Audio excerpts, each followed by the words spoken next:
बातचीत करने के लिए मौजूद है सीमा हैदर, जो इस समय बहुत चर्चा में है। सीमा हैदर जी, आपका अभिनंदन है।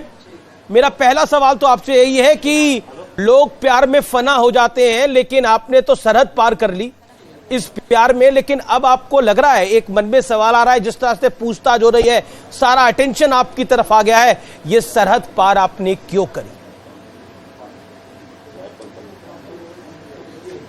सारा भारत जानता है, पाकिस्तान जानता है कि इनके प्यार में करी है, और एक दिन सबूत भी मिल जाएगा सबको कि ये सच यही है जो मैं कहती आई हूँ, चिल्लाती आई हूँ शुरू से लेकर।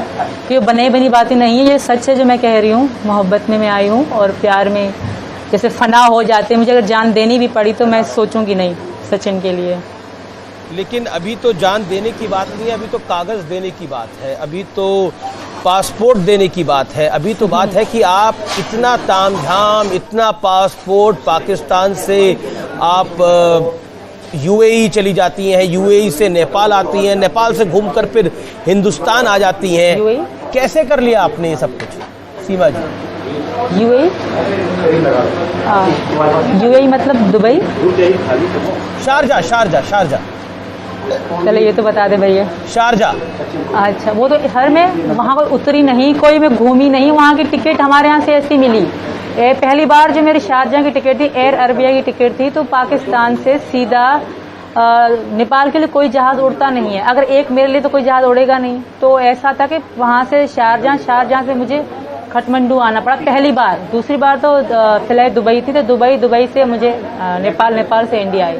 लेकिन ये पूरा रूट आपको पूरा रूट समझाया किसने था कि आपको आना कैसे है? मतलब किसने ये जानकारी दी कि आपको पहले ये शारजा पहुंचना है, शारजा से नेपाल पहुंचना है, फिर आप हिंदुस्तान पहुंच जाएंगे? ये समझाया किसने पूरा रूट? जानकारी कैसे मिली?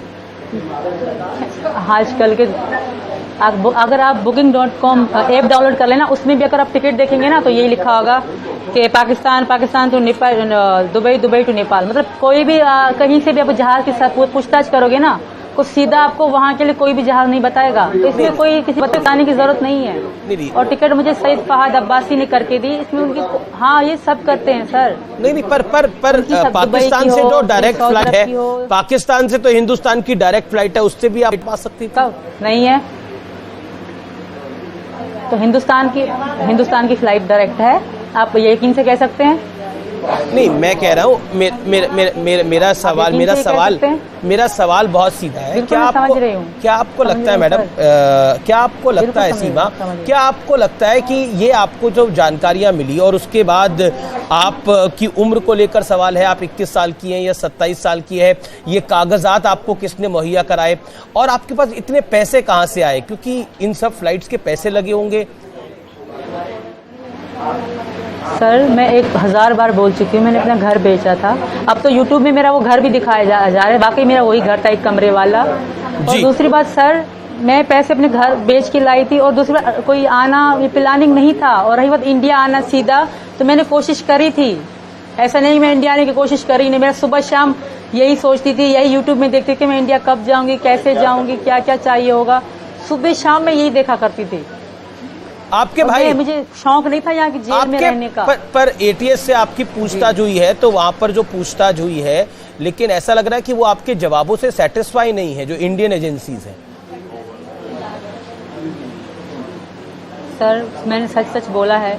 अब बात की एंड तक पहुंचना उनका काम है। जब एंड तक पहुंचेंगे तभी उनको विश्वास होगा। जाहिर सी बात है, देश का मसला है, तो ऐसे ही तो मुझ पर भरोसा नहीं करेंगे। जब तक वो बातों की आखिर तक नहीं पहुंचेंगे तब तक कोई फैसला नहीं होगा। भले ये सही है, ये करना भी चाहिए, क्योंकि वाकई में गलत तरीके से आई हूँ, पर मेरा इरादा गलत नहीं है। आप कह रहे गलत तरीके से आई हूँ, लेकिन इरादा गलत नहीं है। लेकिन आपके भाई और एक चाचा, आपके एक भाई और एक चाचा आर्मी में है पाकिस्तान की। जो मेरे चाचा थे वो मेरे पैदा होने से पहले ही थे। मेरे पैदा होने से पहले ही थे। और भाई सर, और जो मेरे भाई हैं, जब मेरे सचिन की बात हुई, हमारी मोहब्बत चलती थी सचिन, तब मेरे भाई एक मजदूर थे, बिल्कुल मजदूर थे वो। ये अभी 2022 के बिल्कुल एंड में बेचारे लगे हैं। उनसे मेरा कोई संबंध, कोई वास्ता, कोई ताल्लुक नहीं। मैं शादीशुदा थी, अलग थी। आप कह रही हैं आपका भाई से आपका कोई वास्ता नहीं है। 2022 में वो पाकिस्तान की आर्मी में गए, 2023 में आप भारत आ गई। ये बात इतनी सरल नहीं है, ये कोई फिल्मी कहानी नहीं है, ये रियलिटी है। ये कोई रियलिटी शो नहीं है, ये रियल लाइफ है। मेरे भाई का कोई शुरू से कोई ये नहीं था कि वो फौज में जाएंगे। वो बेचारे मतलब मजदूरी करते थे। सचिन को पता है, मुझको पता है, वो मजदूरी करते थे कराची शहर में ही। जब मेरे अब्बू जिंदा थे तो मेरे अब्बू ने एक एक के हाथ पांव जोड़ के उनको ये जॉब दिलाई थी। मतलब वो इतने बड़े ऑफिसर नहीं है, छोटे से सिपाही हैं, उनकी कोई वहाँ औकात नहीं है। अभी आप इस बात को पकड़ के बैठे हो, फिर भी मैं तैयार हूँ, जिस तरह आप कहोगे मैं उस तरह करने को। तो यहाँ का कानून जो कहेगा मैं वो करूंगी। धन्यवाद सर। सीमा सीमा सीमा सीमा सीमा सीमा सीमा जी, सीमा सीमा आपको एक सवाल का जवाब देना है। अभी आप 2 मिनट और रुकिए, ये सवाल का जवाब आपको देना है। सीमा आप रुकिए, सवाल का आपको जवाब देना है। क्या आपको लगता है सीमा, क्योंकि आपने प्यार में 13,000 रुपए की सैलरी है सचिन की, 13,000 रुपए की सैलरी है, आपके 4 बच्चे हैं, कैसे पालेंगे वो उन बच्चों को, कैसे पालेंगे? आप क्या सोच कर आ गई यहाँ पर? 13,000 आपको कम लगते हैं? मेरे हिसाब से तो बहुत ज्यादा है 13,000। जो पाकिस्तान में हालात थे ना, 150 रुपए किलो आटा था, वहाँ के हिसाब से यहाँ का जो 13,000 है बहुत ज्यादा है हमारे लिए। हमारे खुश रहने के लिए, खाने पीने से हमारे लिए बहुत है। मैं खुश रहूंगी इनके साथ, मुझे पैसा वैसे की कोई चिंता नहीं, जितने हैं बहुत है हमारे लिए। बस मुझे घर में रहने दिया जाए। नेपाल में आप नेपाल के हिसाब से 13,000 3 गुना आगे।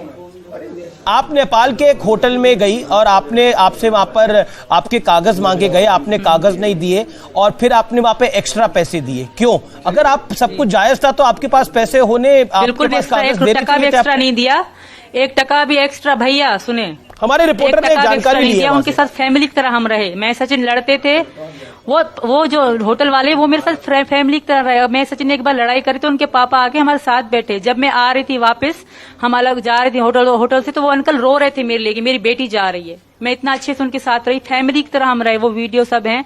और 500 सुबह वो लेते थे, कभी ना उन्होंने हमसे नाम लिखा। उनको पता था मैं सीमा हूँ, ये सचिन है। पता नहीं क्यों वो होटल वाला खुद को बचाने के लिए किसी चीज के लिए झूठ कह रहा है, पर उनको सब पता था। तो मैं आपको सच्चाई बोलने का मौका दे रहा हूँ, एक मंच दे रहा हूँ बात रखने का। मैं आपको सच्चाई, आप अपनी सच्चाई को रखें, मैं आपको मंच दे रहा हूँ। लेकिन सीमा अभी आप लाइन पे बनी रहिए, क्योंकि सीमा हैदर गलत मत बोले किसी के नहीं, पर गलत नहीं बोल रहे, वो कह रहा है सीमा हैदर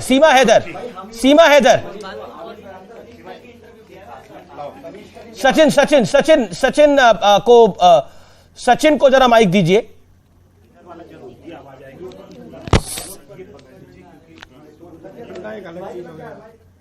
लगता है संपर्क हमारा टूट गया है, लेकिन बहुत सी बातें कही उन्होंने। बोला वो होटल वाला झूठ बोल रहा है, 13,000 रुपए पाकिस्तान के हिसाब से बहुत ज्यादा है। बहुत सी बातें की गई, लेकिन एटीएस को अभी भी भरोसा नहीं है। और ये क्योंकि सीमा हैदर खुद रील में बहुत भरोसा करती है, यानी रील में यानी वीडियोस में बहुत भरोसा करती हैं, लेकिन ये रियल लाइफ है और यहां पर बहुत सारी चीजें हैं। चलिए सीमा हैदर, आपका बहुत बहुत शुक्रिया हमारे साथ जुड़ने के लिए, अपनी बात को रखने के लिए। फिलहाल यहां पर एक ब्रेक के लिए रुकते हैं, लेकिन ब्रेक के बाद खबरें न्यूज 18 इंडिया पर।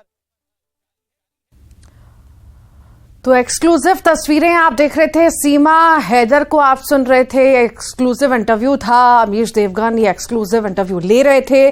सीमा हैदर ने कई सारी बातें कही हैं, उनसे कई सारे सवाल किए गए और उन्होंने जवाब भी दिया, पर कहीं ना कहीं हमने देखा कि वो भागती हुई भी सवालों से नजर आई।